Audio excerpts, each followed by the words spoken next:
have fed all our, sorry, it's saying the content of this meeting is being sent to a third party. So maybe the income tax department is listening to this also. Okay, but it's okay. So the income tax department actually today analyzes all the data that is out there, including the data that you post on social media. They have an engine that runs that actually sees, say, let's say you post a picture saying, I bought this Benz car, and then you post on Facebook. They actually have some logic that looks at it and looks at your income tax return and looks at whether your income is commensurate with what you have on Facebook.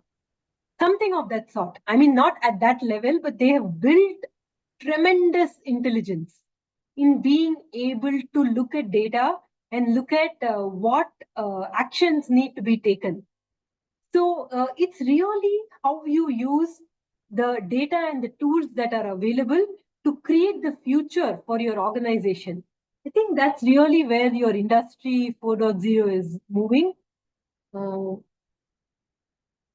So what will stay? When I say accounting and reporting, what I mean is that you may not still say today, for example, there is a army of finance people, and many of you are ACCAs, and you would be knowing army of finance people just sitting and interpreting accounting standards. Every time we close books, there will be some notes, pages and pages of notes we will write saying this accounting interpretation, this standard, this is why so and so. Now, what should be that accounting decision may be still remaining with us. But how you should apply it, very soon machines will take over. No longer you will have these chartered accountants and ACCAs preparing those accounting interpretations. So accounting and reporting will remain the domain of finance, but it will have a significant metamorphosis on your knowledge will be not knowing the standard or not knowing how it is interpreted, because all that the machine will be able to do. Your knowledge will be how you will use that knowledge to create business value, how you will help businesses. So that is the change it will bring. Similarly, research and data skills are very core to finance, and therefore you will be valued for that. But again, like I was speaking earlier, that you will bring value from your intelligence and thinking and creativity, and not from your slog skills of being able to slog with data, because that the system will be able to do. Technical depth, taxation, forensics, valuation, and above all, fiduciary guardianship, value systems. Finance brings the value systems, the core of the value system to the organization. And that will always remain. Transactions, reports, any logic-based interpretation will go away. It will go away in future. Now, and then everything in between, which is there will be extreme process automation. I'm not going to speak about specifically on each of them, because I think I will address them when you are asking the questions. That may be a better way to make it more contextual. Makes sense. But some of the changes you will see is there will be tremendous automation on the processes. Processes will become extremely simple, and some of the enablers will be ERP, robotics, artificial intelligence, blockchain, mobile. All of them will be the enablers. We spoke about performance insights. Organizations will have fewer people, fewer offshore locations. Today, the entire BPO industry is thriving on multiple people being able to sit in offshore locations and be able to do mundane, repetitive work. And slowly and steadily, even the non-repetitive cognitive work, the machine will take over. So, which means that whoever of us who are doing repetitive transactional work, we have to upgrade our knowledge, our capability, our skills to be able to take on value creation roles. It's only a matter of time that all of these roles will start disappearing, and our talent paradigm is changing. There is a big aspect here which is about quality governance, data management, and sometimes there's also an entire literature around ethics, and we can talk about it a little later. But all of this rests on being able to work on the right data, build the right governances, build the right processes around it so that you're getting the right outcomes. Finally, no matter what we do, whatever we do, someone tomorrow will find a better way of doing this. That's the reality of life. Technology is a tool, not a threat. If you look at technology as a threat, you will never be able to leverage it. If you look at it as a tool, you will be able to leverage it and grow. Change is the only constant. I think it's like a cliche thing, but it is. Our core purpose as finance people, as human beings, is to create value. And that's really where we need to focus our efforts on. Now, this really is the core of my presentation. I do want I do want to park this topic on ESG. Maybe if any of you are interested, because it's not Industry 4.0, so I'm not going into this, but this is a key aspect for any finance professional. So given that I've got a bunch of students, so I wanted to leave this with you saying ESG investing is getting bigger and bigger, and you have to build knowledge and capability around ESG for your own career development. So this is really my last slide. There are challenges, there are opportunities, and the future is at the intersection of human imagination and machine intelligence. That is my 20 minutes of quick presentation, and we can interact from here. Yeah. Thanks, Sandhya. In fact, thanks for giving that, the context setting and giving that overview. Many of my questions which I planned has been covered. So that's something. You touched upon ESG. In fact, our episode 2 was with respect to ESG specific, and Jeff Thompson from IMA, past president, was addressing that. So that was something very contextual. So he was going deep dive 1 hour session on ESG was highlighted at that time. Yeah. So Sandhya, so probably, we have touched upon the AI part, in between you mentioned about RPA. I'm coming with a very specific question with respect to our youngsters, coming out of professional program. Probably what are the specific skill sets, from a industry 4.0, what they can, these are the 4-5 areas they can really focus that can really add value. If you can give insight, that would be helpful. Sure. So one is that there has to be some level of familiarity with using technology to solve problems. So it can be any tool. It can be some no code learn tool building learning, or it can be learning in ChatGPT on how do I automate small needs, or it can be like a programming language like a Python. There has to be some enhancement to your professional knowledge, because most of the finance professional courses don't do enough on technology.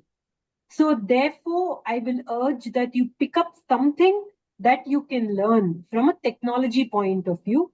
And when you get into your roles, apply that little learning and enhance yourself to be able to solve for problems using technology. That mindset, that is one. The second thing is that in the world of today, soft skills are as much, or in fact even more important than technical skills. So therefore, as much as you focus on building your technical skills and competence, and all your professional exams actually get that, it's a taken for granted because these courses are so tough.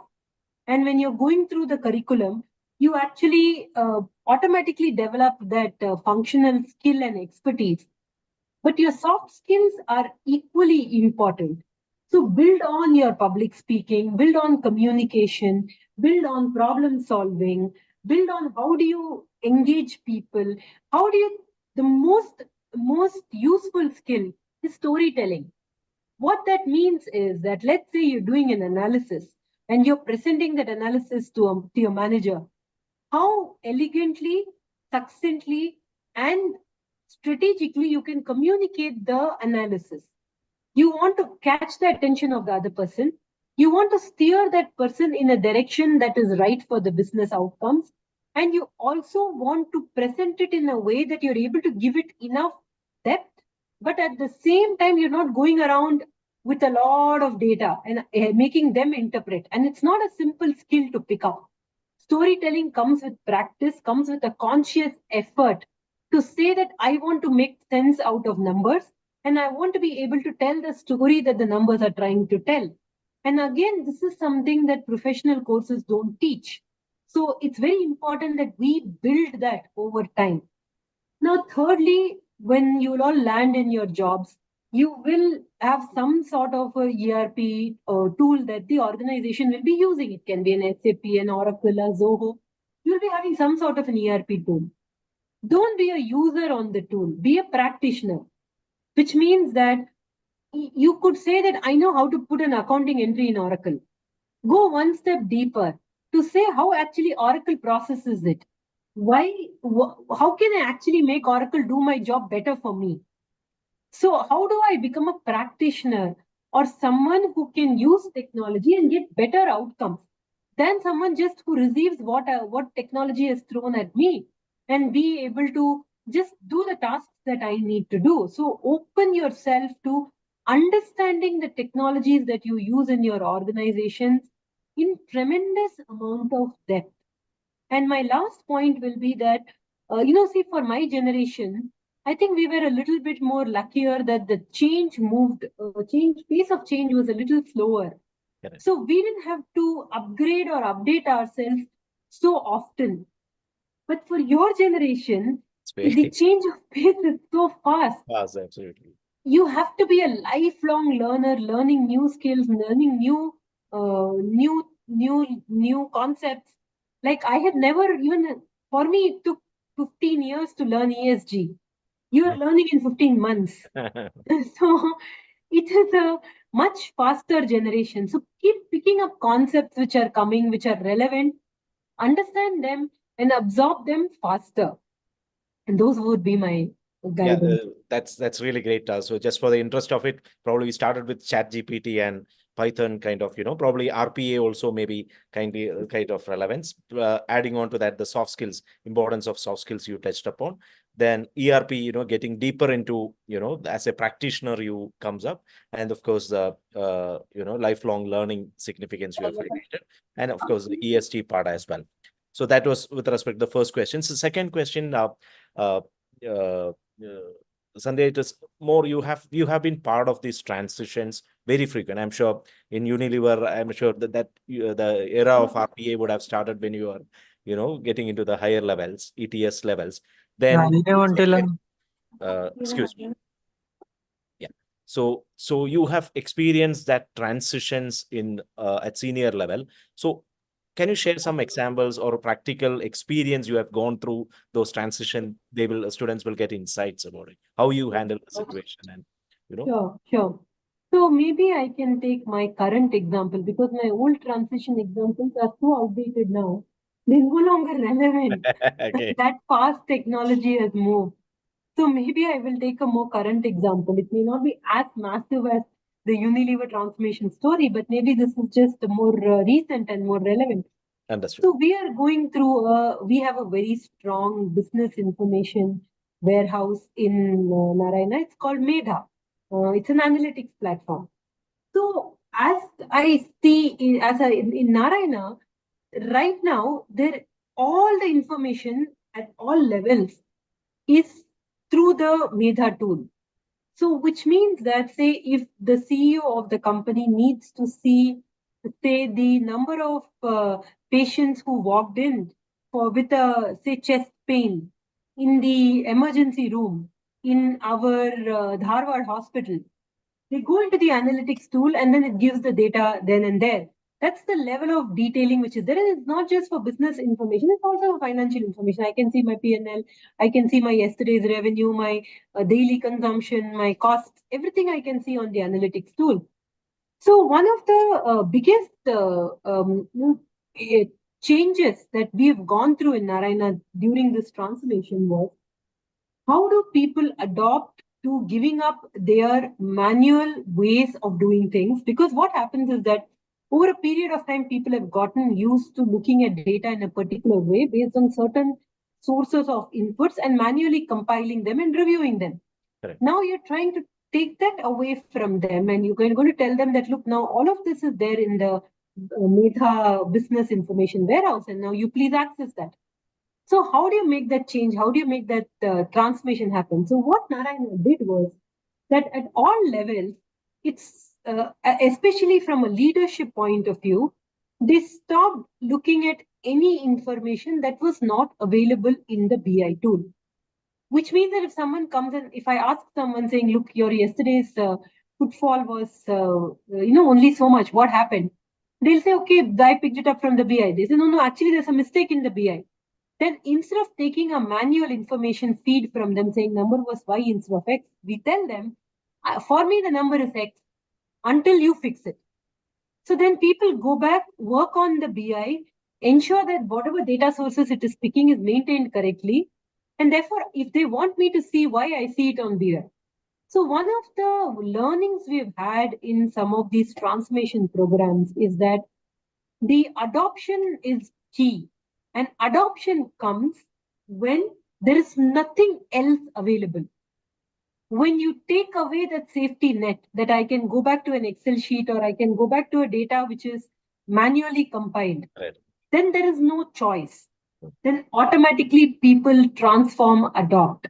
Yes. So for all of you who may, when you land in your jobs, you may not have the power to take a decision initially. Eventually, yes. Initially, you may not have the power to tell the organization saying, look, I will only report from BI. I won't make your Excel sheet. You may not be able to say that. Your boss will ask you to make the Excel sheet. You'll have to make the Excel sheet. But still, take that effort to work with the business information team, as if extending this example, to make the BI system give you what your Excel sheet gives you. Don't look at it from a perspective that this Excel gives me power. This is the reason why my boss calls me. If the data goes into BI, then my job becomes irrelevant.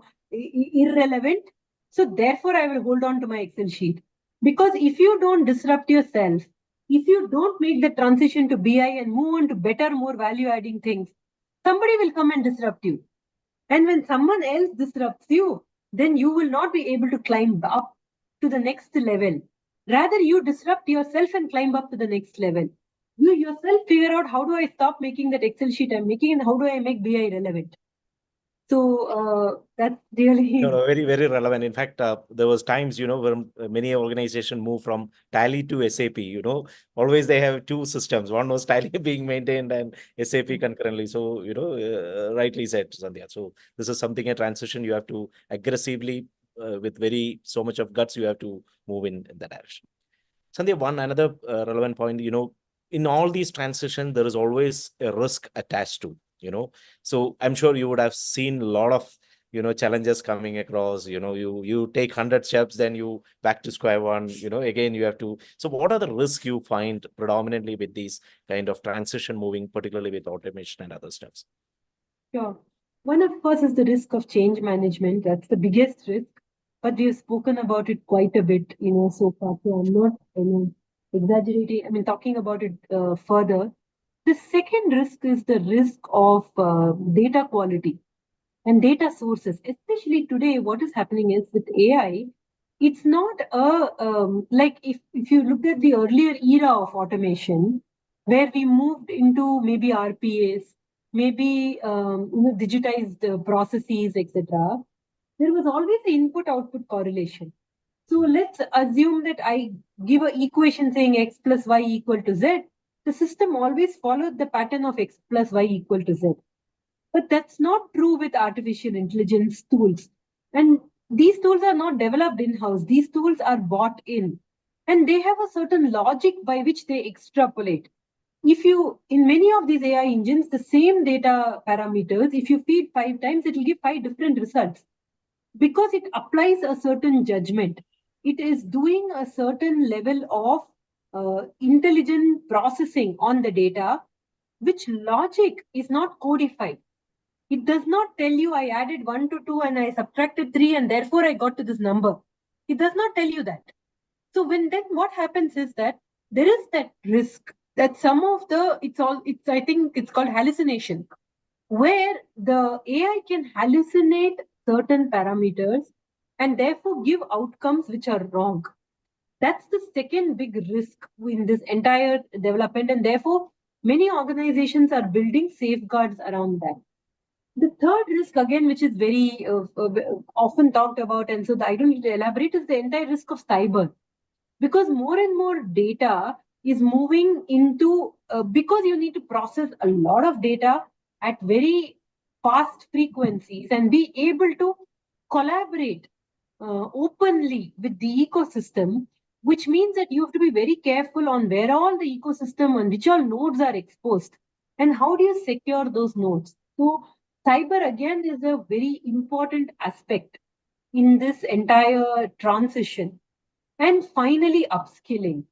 As much as we keep telling people upskill, it's not easy. Now there are 86 people in this meeting. Now, if all these 86 people have to go today home and say, okay, I'm going to upskill. You take the decision. The question you will ask yourself is, what do I do? Where do I start? What is upskilling in meaning for me? And that's real for everyone. And it's not that it's very easy to preach from here. And I don't have I don't have a straightforward answer to it, but you have to do contextual adaptation to what type of upskilling will help you walk the path that you want to walk. So if you're in a certain organization, in the certain role, for that role, how do I be able to enhance that role better? Maybe with technology, maybe with functional knowledge, maybe with soft skills. But how do I enhance my outcomes? And for that, what do I need to upskill with? I think each of us have to have that contextual awareness for ourselves and upskill. Only then you will be able to participate in the growth or participate in the changes that are coming in, and you will be able to grow with it. Thanks for that point, Sandhya, touching upon that point. Probably one connected, you have touched upon that initial part of discussion. When this change is happening, how we touched upon the ethical standards and the regulatory requirements. Probably you want to elaborate a little bit on that? Sure. I think one of we have to be very grateful to the regulators that they have tremendously slowed down the pace of change, because regulation has not moved at the pace at which technology has moved. Exactly. And therefore, it has given us time to learn and adapt. If there weren't regulators who were expecting certain format and filed in some useless website and that won't work half the time, and our jobs would have been gone by now. The only reason many jobs are surviving is because regulators are very slow to absorb technology. Exactly. But then it's not going to be for long. Slowly, we will see that regulators will also adapt. But what regulators will give you is a framework, an application of that framework. See, no regulator wants to catch someone who's doing the right thing. They only want to catch errants. Now, historically, the way to catch errants is make life so difficult for everybody that somehow somebody will figure out something is wrong and somebody will be catching them. So it was a trial and error method. Now, with the way technology is enabling regulators, they will make regulation more and more simple for people who follow regulations, and they will have tools which will help them look at people who are non-compliant and catch them. So regulations will simplify. But then what will definitely complicate is the entire ethical plus the entire governance framework. Because as organizations are getting turbocharged with technology, the scale will grow tremendously. What a company could do, maybe if a company was able to do X, with the same resources, same people, the company will be able to do 100X. Now, then that means that is the scale and complexity that we as people will have to deal with, and have governances, frameworks, standards, a proper way to keep a oversight on the landscape. And of course, the entire ethical considerations. And ethical considerations it's like a 3-hour topic by itself. Agreed. So, yeah. No, I think you touched upon that part, Sandhya. See, again, you have drawn on with that pyramid, the changing role which is happening. See, if we take it 2 decades, in 90s, you would have seen the manual accounting happen. I'm sure you would have seen that. Probably post that we moved into Excels to start with, then to ERPs, SAP, Oracle. Then we are discussing about further, RPAs, and we have seen in last 2 decades so much of transitions happening. As a industry leader, what do you predict? You also said that the changes which is happening is in a rapid pace now. So 5 years to 10 years, where we stand, finance professionals, accountants, where we stand. Hard to say. In fact, that was my presentation itself, which is that, the whole world will change. I feel that finance professionals will still add a lot of value because we will be able to bring meaning to numbers. Now, today we bring meaning to numbers by being a custodian of numbers, by generating them, by reporting them. Tomorrow, that part will get taken away from us because that the machines will do. But the part that where we apply ourselves on the numbers and we are able to give meaning to them to enable business progress, that will never go away. But the thing is, for doing this today, we need 100 people. Tomorrow, we need a 0.1%. So, which means that we have to be able to develop enough skills and competencies that we're able to fill that balance 99.9 of available time with each of us. And that we can only do if we are able to upskill and be able to fill in the gaps of business requirements. Got it, Sandhya. So probably we'll take some questions from the audience as well, so that if we try to touch upon any other points which we have not discussed so far. Over to you, students. If you have any questions, either you can unmute and ask, or you can put it in chat box quickly. We have roughly around 12 minutes left. You can shoot questions. Either you can chat in the box or utilize this opportunity. See, one of the most valuable resources that you will have in the future. Yes, go ahead. Continue, Sandhya. After that, we'll take it. You were saying something, Sandhya. Please continue. No, I was just take saying, the question. Yeah. One of the most valuable resources you'll have is your time. So how productively you use your time is very important. So if you're not going to get something out of this 1 hour, don't spend your time in this 1 hour. Okay. So ask questions. Go ahead. Somebody was asking a question. Yes, please. My question was that how machine will hallucinate. You said that somewhat machine will hallucinate like numbers while getting numbers. How machine will hallucinate while getting numbers into numbers. Like you're saying like some topic in that. So Adarsh, the way many of these AI tools work is that what you do now, a good way to do is go to ChatGPT and ask it questions. Okay. You engage with ChatGPT. You will learn how it hallucinates.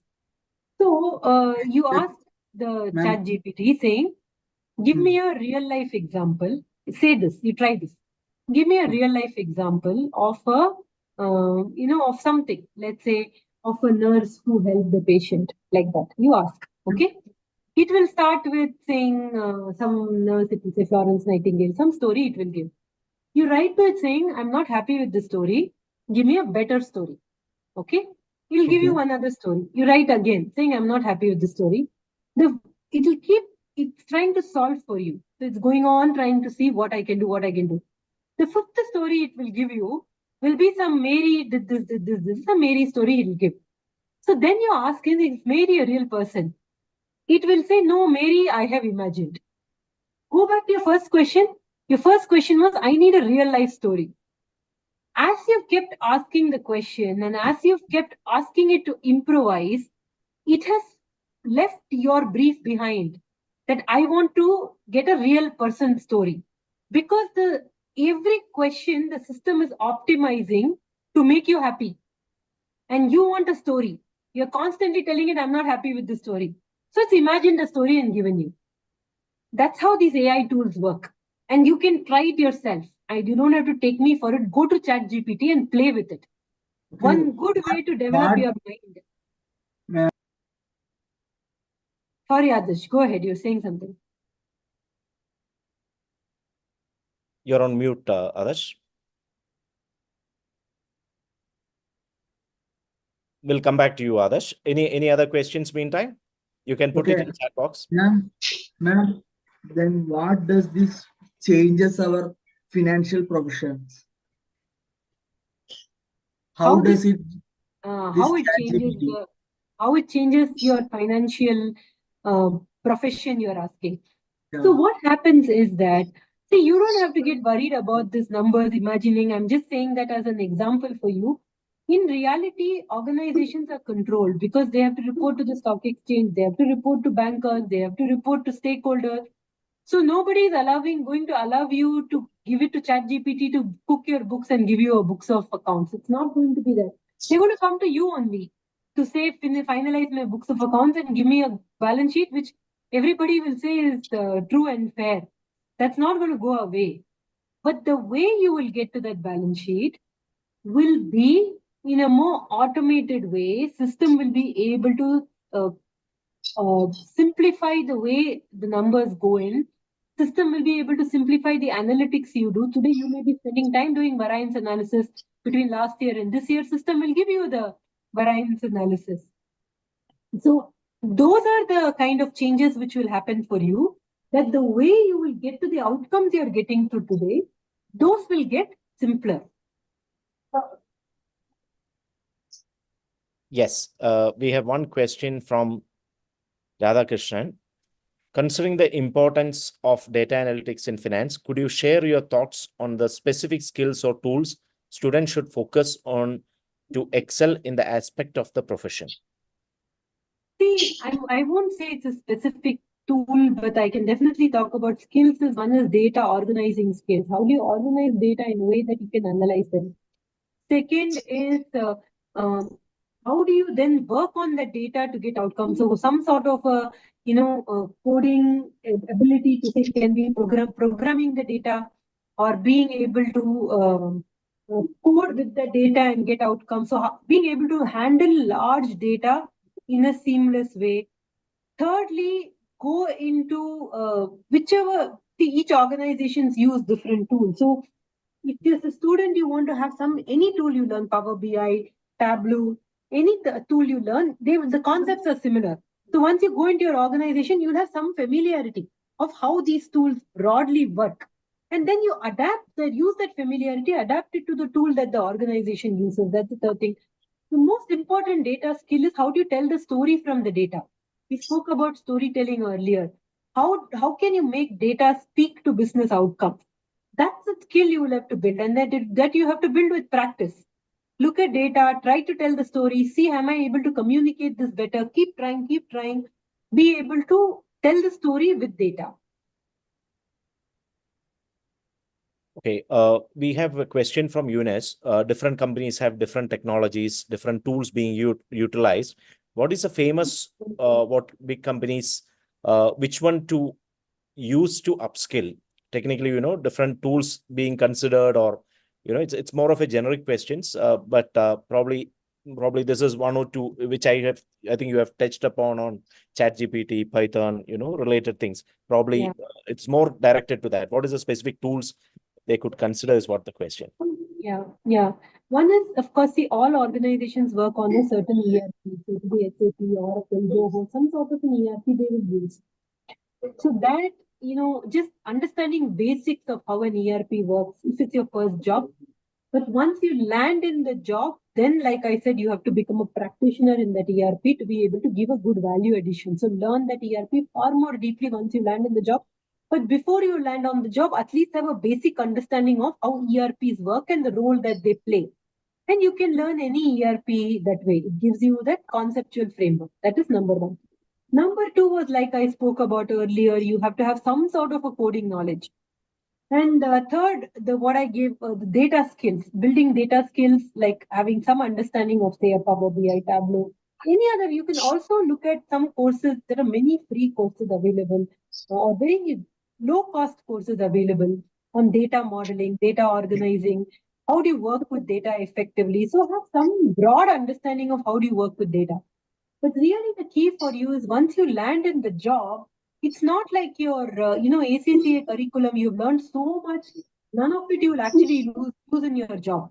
Because what we do in jobs is, there is this, I think that forward that keeps going. In second standard, I learned math, and then in my college, I learned advanced calculus.